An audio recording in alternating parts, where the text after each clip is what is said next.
ఓం శ్రీ గురుభ్యో నమః. లలిత త్రిశతి నామములో నామానికి శ్రీ విద్యాపరంగా మహామంత్రం కూడా తెలియజేయటం జరుగుతుంది. సరే, ఈ లలిత త్రిశతి నామానికి ఈ 64 భైరవులు ఉంటారు. వాళ్ళని చతుష్టష్టు అంటే 64 రకాలైన ఉపచారములు వాళ్ళ అమ్మవారికి చేస్తుంటారు. దానిని శృతులలో ఆ విషయాలన్నీ ఉంటాయి అన్నమాట. కొన్ని శృతుల్లో కూడా ఉంటాయి. లలితా సహస్రనామ భాష్యంలో 64 మంది భైరవులు ఆమెను ఉపాసిస్తారు. 64 సిద్ధులు, 64 కళలు ఈ విధంగా ఉంటుంటాయి. ఒక్కొక్క వాళ్ళకు ఒక్కొక్క పేరు ఉంటుంది. అంటే మనకు మనుషులకి ఎలా పేర్లు ఉంటాయి, వాళ్ళకి బీజాక్షరంలో పేర్లు, దాని పక్కన వాళ్ళ గుణం, వాళ్ళు ఏమి చేయగలుగుతారో అది ఉంటుందన్నమాట. అలా ఈ రోజు నుంచి ఈ ఈ లలితా త్రిశతిలో ఉన్న నామమునకు అది తెలియజేయడం జరుగుతుంది. అది ఎంత ఉన్నతమైనదంటే 64 మందిని చేసుకోలేరు ఎవరు. 64 మంత్రాలు ఎవరు చేసుకోలేరు కదా. రోజుకొక లలిత ఈ త్రిశతి నామంతో పాటు చెప్తూ జరుగుతుంది. సరే, ఇప్పుడు ఈరోజు నామం పేరేంటి? కదంబ కానన్న వాస. అంటే దీని అర్థం ఏంటి? కదంబం అంటే కడిమి చెట్టు. కడిమి చెట్టు అంటే ఒక కదంబ వృక్షాలు అనేవి భక్తులు కోరిన కోరికలన్నీ తీరుస్తూ ఉంటాయి. ఈ వృక్షాలన్నీ ఒక విధంగా ఉంటాయి. ఎలా ఉంటాయంటే ఇవి అన్ని చోట్ల కూడా పెరగవు అన్నమాట. ఈ వాసన పీలిస్తేనే అద్భుతమైనటువంటిది. ఈ కదంబ వృక్షం అనబడేటి దేవతా స్వరూపమైనటువంటిది, పరబ్రహ్మ జ్ఞానానికి సంబంధించిన విషయాలు ఈ శృతుల్లో ఉంటాయి. ఈ నామదేవత కదంబ కానన వాస అనేటువంటి కదంబ కానన వాస అనబడి ఈ నామదేవతని ప్రశ్నోపనిషత్తులో ఈ పిప్పలాద మహర్షి అని ఒక మంచి బ్రహ్మవేత్త ఉంటాడు, ఆత్మజ్ఞానం కలిగిన ఆయన దగ్గరికి భార్గవ ఋషి అని ఒక అతను వస్తాడు. ఆయన శిష్యుడే. వచ్చి, స్వామి, మరి మీరు ఇట్లా ఒక సంవత్సరం చేయమన్నారు కదా మంత్ర సాధన, మరి చేస్తాము.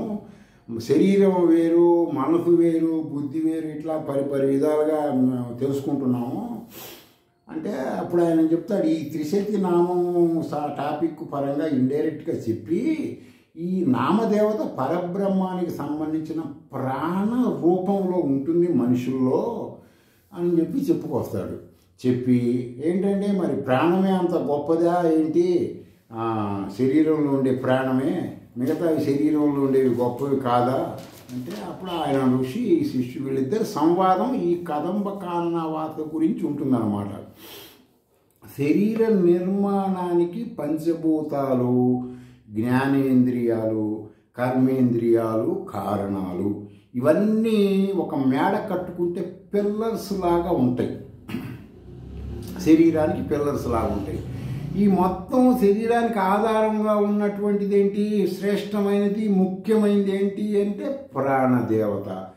ఆ ప్రాణదేవత కనుక బయటికి పోతే శరీరంలో, అంటే ఇంట్లో మనుషులు ఎవరు లేరనుకోండి, ఇంటి యజమాని కానీ భార్యాభర్త ఎవరు లేకుండా, ఇంట్లో ఎవరు లేకుండా ఉంటే పాడుబడిన ఇల్లు అంటారు కదా.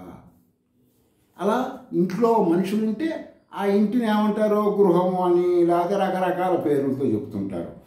ఇక్కడ ఈ మానవ శరీరంలో ముఖ్యమైనటువంటిది ప్రాణము, అది పరబ్రహ్మంశ. ఆ పరబ్రహ్మంశ ఎలా ఉంటుందంటే కదంబ కాననవాస అనబడే ఒక నామదేవతకు సంబంధించిన, అంటే మీకు అలంకారం కోసం ఆ నామదేవత యొక్క విశేషమైన గుణాలు చెప్పటానికి ఇవన్నీ చెప్పాల్సి వస్తుంది. అప్పుడు ఆ ప్రాణదేవత ఏమవుతుందంటే, ప్రాణదేవత ముఖ్యమైనదని చెప్పారు కదండి గురువుగారు, మరి ప్రాణదేవత బయటికి వెళ్తే ఏముండదు, పారేస్తారు. అది ఆ ప్రాణదేవత ఏం చేస్తుందంటే శరీరంలో తనని తను 5 భాగాలు చేసుకుంటుంది. ఆ ప్రాణదేవత చేసుకొని 5 భాగాలు ఏంటంటే, మరి మనిషి ఒకటే కదా ఉండేదంటే సూక్ష్మ రూపము, కామ రూపములు ఉంటారు వాళ్ళు. ఎలా ఉంటారండి ఏంటి వాళ్ళంటే ఈ మంత్రములు అనబడే బీజాక్షరాలన్నీ ఆకాశం శబ్దం ఆకాశంలో ఉంటాయి. అందుకే జపం చేయండి అనేది అంటే జపం ఆకాశానికి సంకేతం కాబట్టి మీకు తొందరగా అవగతం అవుతుందని. ఈ నామరూపములు ఈ ప్రాణదేవత 1 ప్రాణ, 2 అపాన, 3 వ్యాన, 4 ఉదాన, 5 సమాన. ఈ 5 రూపాలతో శరీరం లోపల బయట మొత్తం తనని బయట తక్కువ లోపల ఎక్కువ శాతం ఉంటుందన్నమాట. ఇది పరబ్రహ్మ జ్ఞానానికి సంబంధించి వీటిని 5 గురించి తెలుసుకోవాలని మీ గతంలో నేను చేసే వీడియోలో పంచ ప్రాణాగ్ని విద్య ఇవన్నీ చెప్పాను. ఒక తేనె తుట్టెలో రాణి ఈగ వెళ్ళిపోతే మిగతా ఈగలన్నీ వెళ్ళిపోతాయి కదా. ఆ విధముగా మన శరీరంలో ఈ త్రిశక్తిలో నామదేవత ప్రాణ రూపంలో ఉంటుంది. ఆ ప్రాణ రూపంలో ఉన్నప్పుడు రాణి ఈగ బయటికి వెళ్ళిపోతే మొత్తం బయటికి పోతాయి కదా. ఆ విధంగా మనలో ఈ ప్రాణాపాన ఉదాన సమాన ఇవి కూడా పనిచేయవు అన్నమాట. కాబట్టి ఇంకా ప్రాణదేవత గురించి తెలుసుకోవాలంటే ఆ ప్రాణదేవత మన శరీరంలో ఉంటేనే యజ్ఞాలు, హోమాలు, జపాలు, తపాలు, శ్రీ విద్య, తర్వాత మంత్రాలు, తంత్రాలు, యంత్రాలు ఇవన్నీ మనం చేసుకుంటూ ఉంటాం. ఆ యొక్క ప్రాణదేవత అనబడే అటు కదంబ కానన వాస అనబడే ప్రాణదేవత బయటికి పోతే ఏం చేసేది ఉండదు అన్నమాట. ఈ యొక్క అథర్వణ వేదంలో ఈ నామం గురించి ఏం చెప్తారంటే ఏకర్షి అనే పేరు కలిగిన అగ్నిగా ఉంటుందంట. ఏకర్షి అనబడే అగ్ని స్వరూపంతో ఉంటుందన్నమాట. అందుకని పురస్చరణ చేసేటప్పుడు ప్రతి మంత్రాన్ని ఆ అగ్ని కార్యం చేస్తారు కదా. ఆ పర్పస్ కానీ అప్పుడు వాడికి తొందరగా ప్రాణానికి సంబంధించిన జ్ఞానం వస్తుంది. అవునండి, ఇవన్నీ మేము తెలుసుకోకపోతే ఏమవుతుందండి అంటే మనిషి జీవించి ఉండంగానే సస్తూ బతకాల్సి వస్తుంది అన్నమాట. ఎందుకని భావ ఉద్వేగములు భగవద్గీత మొత్తం ఏం చెబుతాడు కృష్ణుడు, స్థిత ప్రజ్ఞతగా ఉండరా బాబు నీకే కష్టాలు రావంటాడు. స్థిత ప్రజ్ఞతగా ఉండలేడు కదా, కుటుంబంలో ఉండలేక ఇబ్బంది పడుతుంటాడు. ఈ మంత్రములు చేయటం వల్ల స్థిత ప్రజ్ఞత వస్తుంది. స్థిత ప్రజ్ఞత వస్తే ఏదైనా సాధించగలడు. సరే, ఇప్పుడు ఈ పిప్పలాద మహర్షి భార్గవ శిష్యుడికి చెప్పిన తర్వాత ఈ శ్రీ విద్యలో ఉన్నటువంటి ఈ బీజాక్షరాలతోటి ఈరోజు నామం ఏంటి, జాగ్రత్తగా మీరు ఈ నామాన్ని రాసుకోండి. నేను స్లోగానే చెబుతాను. మళ్ళీ మీరు ఇంకోసారి నామని చెప్పండి, స్క్రీన్ షాట్ పెట్టండి, అలాంటివి అడగటం కుదరదు, అడిగితే చేయటం కుదరదు. కాబట్టి రాసుకోండి. ఐం శ్రీం హ్రీం క్లీం శ్రీం హ్రీం శ్రీ కదంబ కానన వాస దేవి నమః. సౌః శ్రీం హ్రీం మంగళానందనాద శ్రీపాదుకం పూజయామి స్వాహ. ఇక్కడ నమః అని చెప్పట్లేదు. వాస్తవంగా పాదుకా పూజ అప్పుడు నమః అని చెబుతారు స్త్రీలింగంగా. ఇక్కడ వచ్చేసి త్రిశక్తి కలిసినప్పుడు స్వప్రయోజనానికి నువ్వు మంత్రాన్ని వాడుకుంటావు కాబట్టి స్వాహ అంటం వల్ల ఏమవుతుందంటే స్వప్రయోజనాలు తొందరగా సిద్ధింపజేస్తారు. హోమం చేసేటప్పుడు స్వాహ అనే చెయ్యాలి, నమః అంటూ హోమం చెయ్యకూడదు కదా.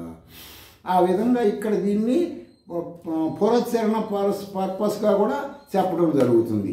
ఏమని ఐం శ్రీం హ్రీం క్లీం శ్రీం హ్రీం కదంబ కాననావాసాదేవి నమః. సౌ శ్రీం హ్రీం మంగళానందనాథ శ్రీపాదుకం పూజయామి నమః. ఈ విధంగా ఈ త్రిశక్తి నామాన్ని చేసుకుంటే చాలా శరీరంలో ఉన్న మన స్థిత ప్రజ్ఞత రావటానికి, అనారోగ్యాలు పోవటానికి వీటికి పనికొస్తాయి. సరే, ఈ శరీరం నుండి ప్రాణాన్ని నిన్న కూడా తెలియడం జరిగింది. ఓజస్సు అని అంటారని. ఓజస్సు ప్రాణం కమల పిల్లలాగా ఉంటాయి. ఓజస్సు నష్టం అయ్యే కొద్దీ అంటే శరీరంలో ప్రాణశక్తి తగ్గిపోతున్న కొద్దికి వాడికి కోపం పెరుగుతూ ఉంటుంది. ఆకలిలో తేడాలు వస్తాయి. జీర్ణ వ్యవస్థలో ఏ మంత్రము, ఏ తంత్రము, ఏ యంత్రము చేయలేరు. వాళ్ళు చేయాలంటే కూర్చోలేరు. మాటలు కూడా అంతా చికాకుగా గందరగోళంగా ఉంటుంటారన్నమాట. ప్రాణశక్తి తగ్గిపోయినప్పుడు, అంటే ఓజస్ తగ్గిపోయినప్పుడు. వాళ్ళకి బాగా దుఃఖం పెరుగుతూ ఉంటుంది. తర్వాత శరీరం తొందరగా అలసిపోతారు. ఒక పని అన్నం తినడానికి కూడా వాడు ఆపసోపాలు పడుతుంటాడు. అలా ప్రతి పనికి వాడు ఆ విధంగా అవుతూ ఉంటాడు. ఇంద్రియాలు అదుపులో ఉండవు, మానసిక వ్యధ పెరిగిపోతూ ఉంటుంది, డిప్రెషన్లోకి వెళ్ళిపోతాడు, శరీరం కాంతిరహితముగా మారిపోతుంది. ఇంతవరకు ఈరోజు ఈ ఓజస్సు ప్రాణం అనే గురించి కొంత మీ అవగాహన కొరకు చెప్పడం జరిగింది. సరేనండి, మరి మీరు మొన్న ఒక వీడియోలో కానీ దాంట్లో కానీ వెంకటేశ్వర స్వామి సంబంధించింది చెప్పారు. మేము తిరుపతి వెళ్ళలేము, ఛార్జీలు పెట్టుకొని క్యూలో ఉండలేము, నాన్న ఇబ్బందులు పడుతున్నామంటే మీరు దానికి వెంకటేశ్వర స్వామి చేసిన మంత్రం ఉంది అన్నారు కదండి, అది చెబుతా అన్నారు కదా. అంటే దాని గురించి చెప్తున్నాను. వెంకటేశ్వర స్వామి తపస్సు చేశాడని ఉంటుంది కదా ఇతిహాసాల్లో. తపస్సు అంటే ఏంటి? మంత్ర సాధన. మీరు వెళ్ళి చెక్ చేసుకోండి. మంత్ర సాధన అంటే ఏంటి? తపస్సు. పూర్వం ఎవరైనా ఏం చేసేవాళ్ళు? రాజులు చేసినా, రాక్షసులు చేసినా, మనుషులు చేసినా, దేవతలు చేసినా, త్రిమూర్తులు చేసినా పోయి ఏకాంతంగా కూర్చొని తపస్సు చేసేవాడు. తపస్సు అంటే ఏంటి? ఏదైనా మంత్రం తెలుసుకుని ఆ మంత్రాన్ని చేయటం. ఏమవుతుందండి మంత్రం చేస్తే? అంటే ఇప్పుడు సూర్యుడు సముద్రంలో, నదుల్లో నీళ్లు పైకి తీసుకెళ్తాడు కదా, తీసుకెళ్ళి అక్కడ స్టాక్ పెట్టి మనకి ఎప్పుడు అవసరం అప్పుడు కురిపిస్తాడు. అంటే ఇప్పుడు మనం మానవుడికి నేచర్ని ఏ విధంగా ధ్వంసం చేయబట్టి అవి కొంచెం అప్ అండ్ డౌన్గా ఉన్నాయి. వాస్తవంగా అయితే కరెక్ట్ టైంకి వస్తుంది అనమాట. మానవుడు చేసే ఏదో పనుల వల్ల డిస్టర్బెన్స్ అవుతుంది. ఈ మంత్రములు నువ్వు శబ్దాలు పైకి వెళ్ళినప్పుడు అక్కడ ఉంటాయి అన్నమాట. ఉండి నీకు ఎప్పుడు అవసరం అవుతుందో, నీకు ఎప్పుడు అవి ప్రాప్తం అవుతుందో అప్పుడు నీకు వర్షం పెట్టబడుతుందో నీకు అవి కురుస్తాయి నీ మీద. ఆ మంత్రానికి సంబంధించినటువంటి బెనిఫిట్స్ అన్నమాట. ఎట్లా తెలుస్తాయండి మాకంటే? ఇప్పుడు సైకిల్ ఏదైనా ఒక బ్రిడ్జి మీద మెరకలో తొక్కుతున్నావు కదా, తొక్కిన తర్వాత డౌన్లోకి వెళ్ళక తప్పదు కదా, మెరక జీవితాంతం ఉండదుగా. నువ్వు వెళ్ళాల్సింది ఇప్పుడు మార్కెట్కి వెళ్ళాలి, బ్రిడ్జి ఎక్కుతున్నావు, డౌన్లోకి రాగానే వెళ్ళాలి కదా. అదే ఇట్లా అన్వయించుకొని మీరు తెలుసుకోవాలి. అన్నీ చెప్పాలంటే కొన్ని ఈ శృతులలో ఉన్నది చెప్పాలంటే అత్యంత కష్టంగా ఉంటుంది ఆ లాంగ్వేజ్, శృతుల లాంగ్వేజ్. పురాణాలంటే 1-10 అవి కలిపి చెప్పినా శృతుల్లో కల్పితాలు ఉండవు అన్నమాట. ఈ వెంకటేశ్వర స్వామి చేసిన మంత్రాన్ని నామత్రయ మహామంత్రం అంటారు. నామత్రయ మహామంత్రం. సంసారానికి సంబంధించిన కుటుంబంలో ఉన్న స్త్రీ, పురుషులు, పిల్లలు, ముసలివాళ్ళు, మూతకవాళ్ళు అందరూ ఇది చేసుకోవచ్చు. వెంకటేశ్వర స్వామి పద్మావతి కోసం చేశాడు అని ఉంటుందన్నమాట. మరి దీన్ని ఏమంటారండి అంటే, మీరు మంత్రం అయితే చెబుతాను, దీని పూర్తి వివరాలు కానీ మీరు చెక్ చేసుకోండి. మంత్రం ఏముంటుందంటే ఓం ఐం అచ్యుతాయ నమః, ఓం ఐం అచ్యుతాయ నమః, ఓం ఐం అచ్యుతాయ నమః 3 సార్లు చెప్పారు. రెండోది నామత్రయం అంటే నామము ప్లస్ త్రయము. త్రయం అంటే 3 వేదము, 3 వేదాలుగా అదరవళ వేదానికి బిఫోర్ సంగతి అన్నమాట ఇది. రెండోది ఔం క్లీం అనంతాయ నమః, ఔం క్లీం అనంతాయ నమః. మూడోది ఓం హ్రీం గోవిందాయ నమః. మంత్రం టోటల్గా ఏముంటుంది?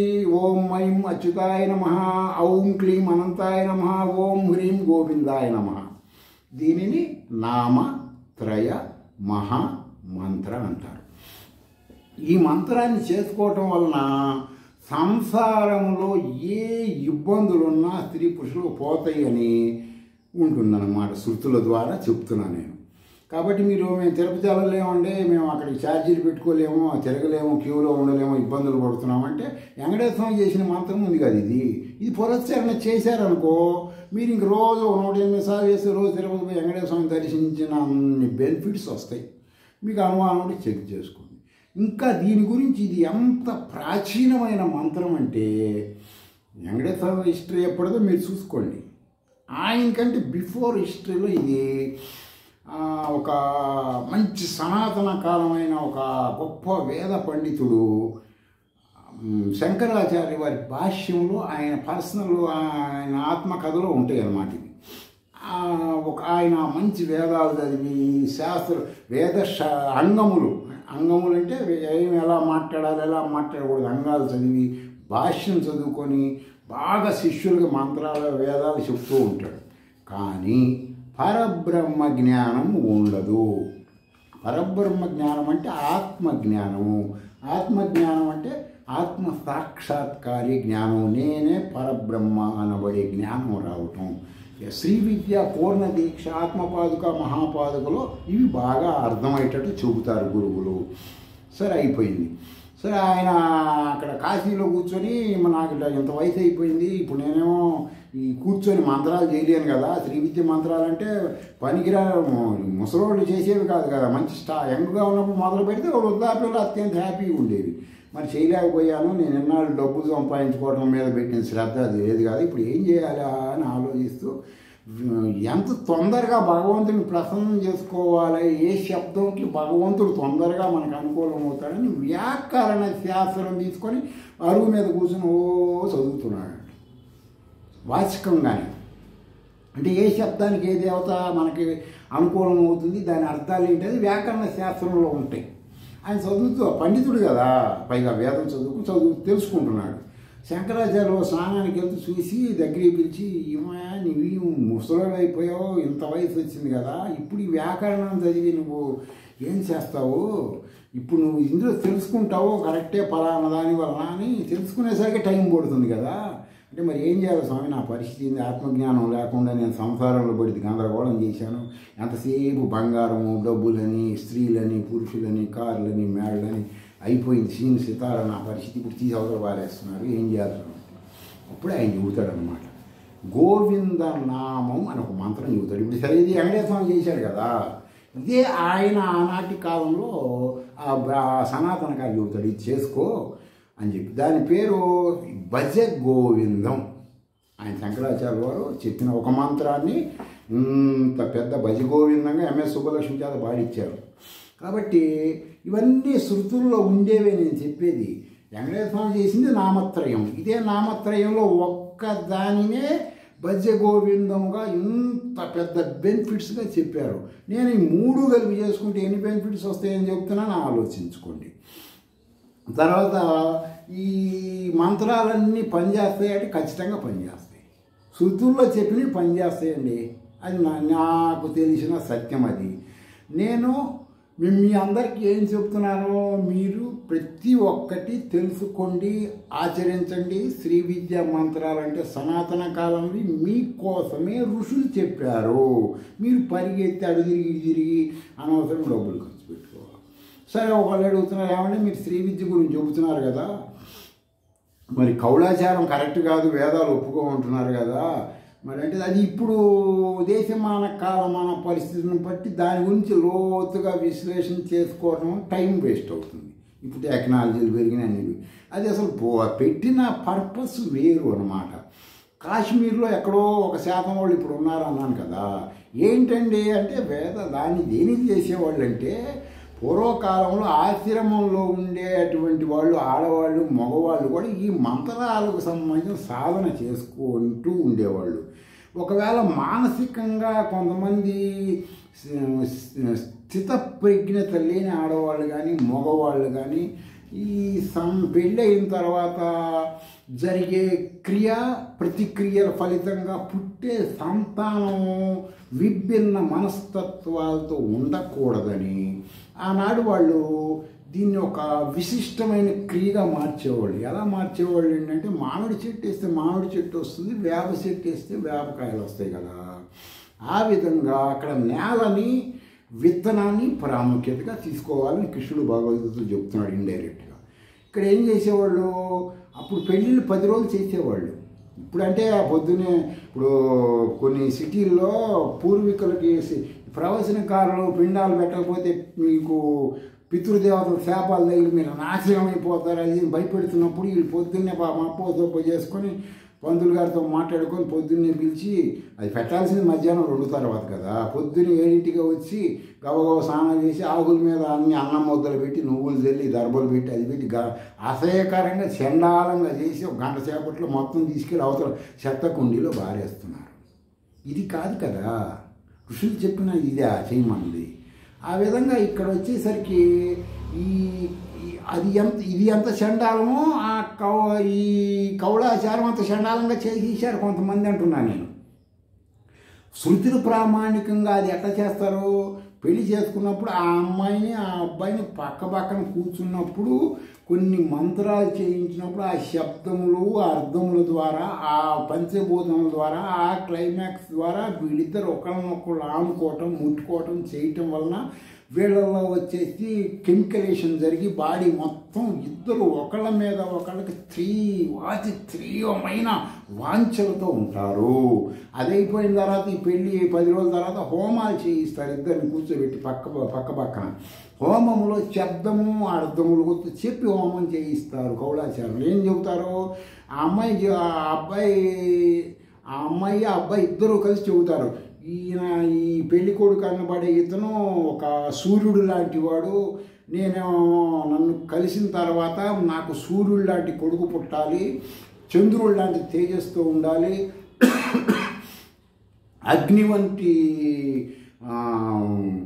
అగ్ని విధంగా శత్రువులు దహించేటప్పుడు అగ్నిలా ఉండాలి, ఇలా మొత్తం దేవతలకు సంబంధించి చెబుతూ హోమాలు చేస్తారు ఇద్దరు.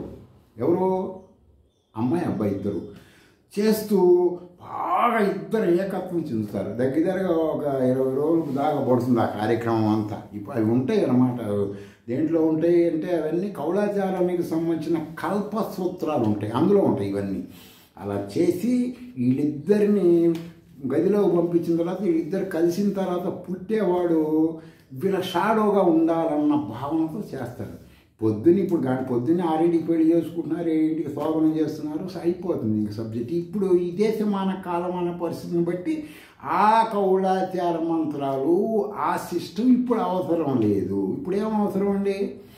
నువ్వు ఉద్ధరించుకోవాలి. ఏం ఉద్ధరించుకోవాలంటే స్థితప్రజ్ఞత తెచ్చుకోవాలి. ఎందుకు తెచ్చుకోవాలంటే స్థితప్రజ్ఞత అంటే మరి తెచ్చుకోకపోతే నువ్వు భావోద్వేగాలు గురవుతున్నావు కదా. మానవుడు భావోద్వేగాలు అంటే ఏంటి? నువ్వు చెప్పిన పని ఎవరైనా చేయకపోతే నీకు వెంటనే షార్ట్ టెంపర్ వస్తుంది కదా. వీటిని భావోద్వేగాలు అంటారు. ఏ ప్రపంచంలో భారతదేశంలో 150 కోట్ల మంది ప్రజలు ఉన్నారండి. ఏ ఒక్కడు ఇంకోలాగా ఆలోచించడు, ఏ ఒక్కడు ఇంకొకలాగా ఈ విధానాలు ఉండవు. కాబట్టి మనం ఈ 150 కోట్ల మందిలో సక్సెస్గా ఉండాలంటే ఏం చేయాలి? ఏలు పెట్టి ఎవ్వరు చూపించకూడదు. ఏం చూపించకూడదు? ఆధ్యాత్మికంలో చూపించకూడదు, తర్వాత తినే విషయంలో చూపించకూడదు. ఏ పని చేసినా వీడిని మనం ఆదర్శంగా తీసుకోవాలి అని ప్రతివాడు అనుకోవాలి. అలా ఉండాలంటే ఏం చేయాలి? ఉపనిషత్తులు శృతులు చెప్పిన మార్గంలో వెళ్ళాలి. అప్పుడు మనకి సమస్యలే ఉండవు అన్నమాట. కాబట్టి మీరు అందరూ ఆలోచించుకోండి. ఇప్పుడు చెప్పిన ఈ లలితా త్రిశతి మంత్రం కానీ ఇవి కానీ మిమ్మల్ని మీరు ఎంతసేపు కూడా ఆలోచించుకొని డెవలప్ చేసుకోండి. ఇప్పుడు నేను చెప్పింది సత్యమా కాదా అనేది కూడా మీరు వెరిఫికేషన్ చేసుకోమని చెబుతున్నాను. నేను చెప్పింది మిమ్మల్ని నామత్రయ మంత్రం చేయండి, లలితా త్రిశతిలో చెప్పిన ఈ 64 సంబంధించిన మంత్రానికి చెయ్యండి. నేను మిమ్మల్ని కమాండ్ చేయట్లేదు. ఇలా ఉంటాయి శృతులలో శ్రీ విద్యలో. మీరు వెరిఫికేషన్ చేసుకొని మిమ్మల్ని మీరు డెవలప్ చేసుకోండి. లేదంటే మేము బ్రహ్మ విద్య పాదుకా దీక్ష తీసుకుంటాము, ఆత్మపాదుక మహాపాదుక గురుత్రయము తెలుసుకుంటాము, మేము రాజరాజేశ్వరి నేనే, లలితాదేవి నేనే అనే ఫీలింగ్ మాకు వచ్చే విధంగా స్థితప్రజ్ఞతగా చేస్తాము అనుకుంటే తీసుకోవచ్చు, తప్పులేదు. మీ వివరాలన్నీ పెట్టండి, మా వాళ్ళు చూస్తారు, నాకు తెలియజేస్తారు. దాన్ని బట్టి మీరు పూర్ణ దీక్ష తీసుకోవచ్చు. విడిగా మేము పూర్ణ దీక్ష ఎందుకులేండి అనుకుంటే ఇప్పుడు చెప్పిన మంత్రాలు చేసుకోండి, మిమ్మల్ని మీరు డెవలప్ చేసుకోండి. స్వస్తి.